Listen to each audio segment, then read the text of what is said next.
ओम नारायण नारायण नारायण नारायण। सभी मित्रों को राम राम। दोस्तों मैं अभी हमारे खेत में आया हुआ हूँ। थोड़ा सा हवा का डिस्टर्बेंस अगर आए तो मैं माफ़ी चाहता हूँ। आप देख सकते हैं पीछे टमाटर अभी 15 दिन पहले मैंने आपको दिखाए थे, अभी तो पूरा निकल रहे हैं। वहाँ ढेर लगा हुआ है शेड में टमाटर का। बाद में जाते जाते हो सके तो मैं आपको दिखाऊँगा। अभी हम बात करने वाले हैं सुधांशु त्रिवेदी जी और नरोत्तम मिश्रा जी। उन्होंने बॉलीवुड के बारे में जो बातें कही है वो 2 वीडियोज़ अभी सोशल मीडिया पर बहुत वायरल हो रहे हैं। उनके बारे में ही अभी हम इस वीडियो में चर्चा करने वाले हैं। देखिए बॉलीवुड किस प्रकार से दशकों से एक सिस्टमैटिक वे में हमारे कल्चर को टारगेट करता आया है, हमारी संस्कृति की जड़ों पर कैसे आघात करते आया है, ये हम दशकों से देखते आए हैं। और वो आज भी उसमें कोई बदलाव हमें देखने को नहीं मिल रहा। आज भी उसी प्रकार की प्रोपेगेंडा से भरी हुई, एजेंडा से भरी हुई ढेर सारा कंटेंट, चाहे वो थिएटर में रिलीज़ होने वाला हो या OTT प्लेटफॉर्म्स पर रिलीज़ होने वाला हो, ज़्यादातर कंटेंट आज भी हमें उसी प्रकार का देखने को मिलता है। सो कॉल्ड एंशिएंट इंडिया, प्राचीन भारत के कल्चर को सेलिब्रेट करने की बातें जिन फिल्मों में कही जाती है, उनमें तक हमारे संस्कृति से जुड़े हुए सिंबल्स दिखाने में इस इंडस्ट्री को शर्म आती है। इसी से हमें इनकी मानसिकता पता चलती है कि ये कितना गर्व करते हैं अपने कल्चर पर। आप ये पानी देख सकते हैं, पूरा भरा हुआ है अभी कुएं में। चलिए आगे चलते हैं। तो सुधांशु त्रिवेदी जी ने भी बहुत ही संक्षेप में बॉलीवुड के इस प्रोपेगेंडा के बारे में एक वीडियो में कहा है। सबसे पहले आप उसके बारे में सुनिए, वो वीडियो देखिए, फिर हम चर्चा करते हैं आगे। 1970 के बाद से एक पिछले 50 साल की मूवी बताइएगा जिसमें भगवा वस्त्रधारी को पॉजिटिव रोल में दिखाया गया हो। शुद्ध संस्कृत निष्ठ हिंदी बोलने वाला कैरेक्टर या तो विलेन होगा या कॉमेडियन होगा। 57 की मूवी है मदर इंडिया। उसका जो विलेन है कन्हैया लाल, जो फिल्म में सुखी लाला बना है, वो जिस सीन पे नरगिस रेप अटेम्प्ट कर रहा है उससे पहले देवी जी की आरती कर रहा है। 1985 की मूवी है राम तेरी गंगा मैली। उसमें जब वो हीरोइन जाती है और बनारस के घाट पर एक पंडित जी से वो मांगती है मदद, तो उसको घर ले जाते हैं और उस पर रेप का अटेम्प्ट करते हैं और उसके बाद ओम नमः शिवाय बोलते हैं।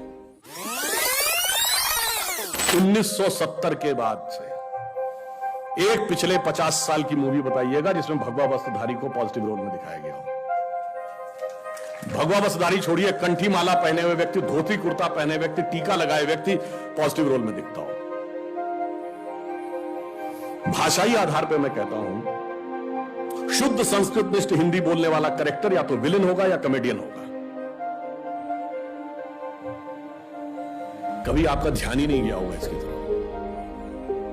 जैसे ये बात मैंने पहले भी एक बार बोली थी, शायद आप लोगों ने उसमें कभी वीडियो देखा हो। विनोद खन्ना जी का देहांत हो गया। बहुत पुरानी उनकी एक फिल्म थी ना, जिसका गाना था प्रिय प्राणेश्वरी यदि आप हमें आदेश करें तो प्रेम का हम श्री गणेश करें। इसमें कौन सी हंसने वाली बात थी, मगर उसका पूरा चित्रण एक कॉमेडी के रूप में किया गया। शुद्ध हिंदी बोलना, संस्कृत निष्ठ भाषा बोलना, कॉमेडी का पात्र। और इब्तिदाई इश्क में हम सारी रात जागे, अल्लाह जाने क्या होगा आगे, ये अच्छा गाना था। अगर हमें टफ इंग्लिश या टफ उर्दू के वर्ड आए तो हम इन्फीरियरिटी कॉम्प्लेक्स में आ जाते हैं, हमें नहीं पता, हमें सीखना चाहिए। और जरा सी शुद्ध हिंदी बोल दी जाए तो हम उसके ऊपर चढ़ जाते हैं। क्यों भाई ऐसी शुद्ध हिंदी क्यों बोल रहे हो, साधारण बोलो, हिंदुस्तानी बोलो। ये सब हमारे दिमागों में भरा गया। और ये मैं आपसे कैसे बताना चाहता हूं, इसको कभी आप गौर करिएगा। 57 की मूवी है मदर इंडिया। उसका जो विलेन है कन्हैया लाल, जो फिल्म में सुखी लाला बना है, वो जिस सीन पे नरगिस रेप अटेम्प्ट कर रहा है उससे पहले देवी जी की आरती कर रहा है। 1985 की मूवी है राम तेरी गंगा मैली। उसमें जब वो हीरोइन जाती है और बनारस के घाट पर एक पंडित जी से वो मांगती है मदद, तो उसको घर ले जाते हैं और उस पर रेप का अटेम्प्ट करते हैं और उसके बाद ओम नमः शिवाय बोलते हैं। 2010 की मूवी है दबंग, जिसका विलेन है छेदी सिंह।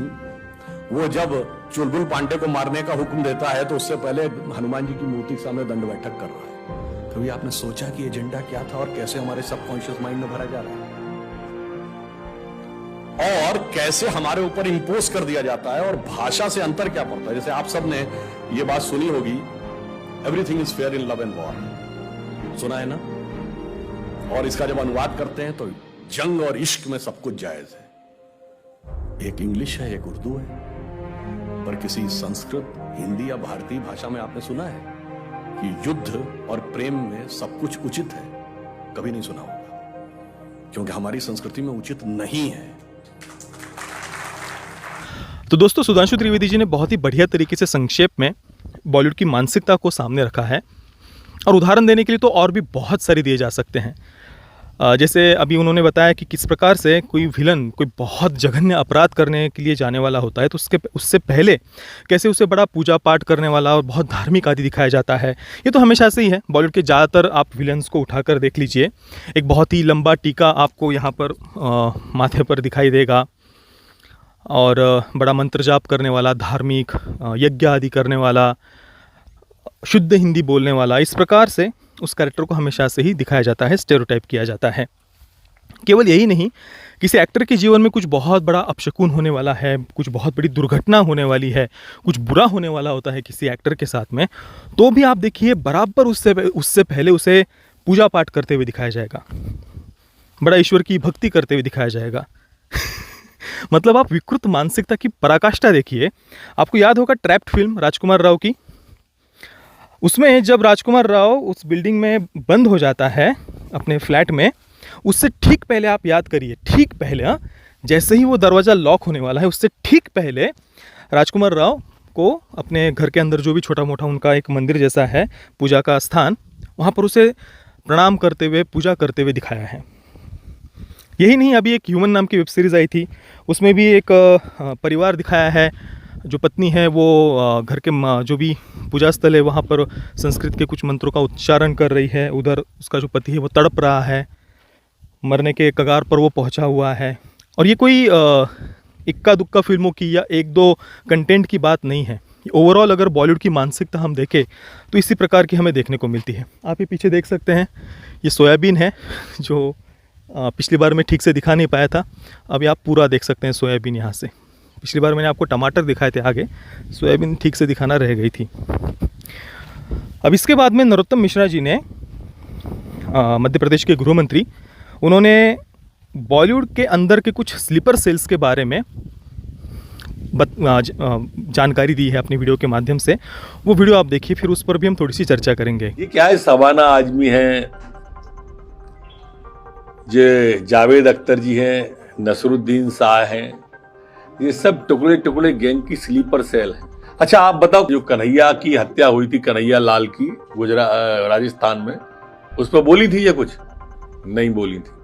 अभी हमारी बेटी को झारखंड में जिंदा जला दिया, बोली ये कुछ? नहीं बोली।